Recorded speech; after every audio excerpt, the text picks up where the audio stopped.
மத்தேயு சுவிசேஷம் 10ஆம் அதிகாரம் 28ஆம் வசனம் சொல்லுகிறது, நாம் எல்லோரும் நம் உடலுக்கு என்ன ஆகுதுன்னு பயப்படுறோம்.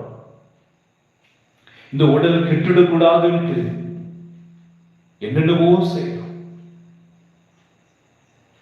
2 நாட்களுக்கு முன்பாக உடல் எடையை குறைப்பதற்கு வடிகாரத்தை, படிகாரம் என்று சொல்வார்களே, அதை உட்கொண்டு ஒரு இளம் பெண் செத்து போனதை நாம் பார்த்தோம். முக அழகை, உடல் அழகை புதிதாக்குவதற்காக பிளாஸ்டிக் சர்ஜரி செய்து அது இன்ஃபெக்ஷன் ஆகி கோரமான உதட்டோடு முகத்தோடு விகாரமாக எத்தனையோ பேர் இந்த உலகத்தில் இருப்பதை பார்க்கிறோம்.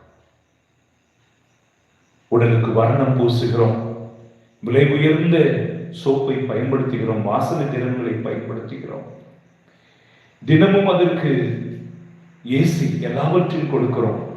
அந்த உடலோ அழிய போகிற ஒன்று.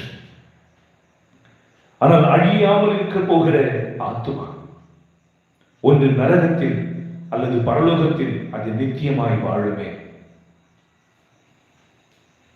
அந்த ஆத்துமத்திற்காக நாம் பூசுகிற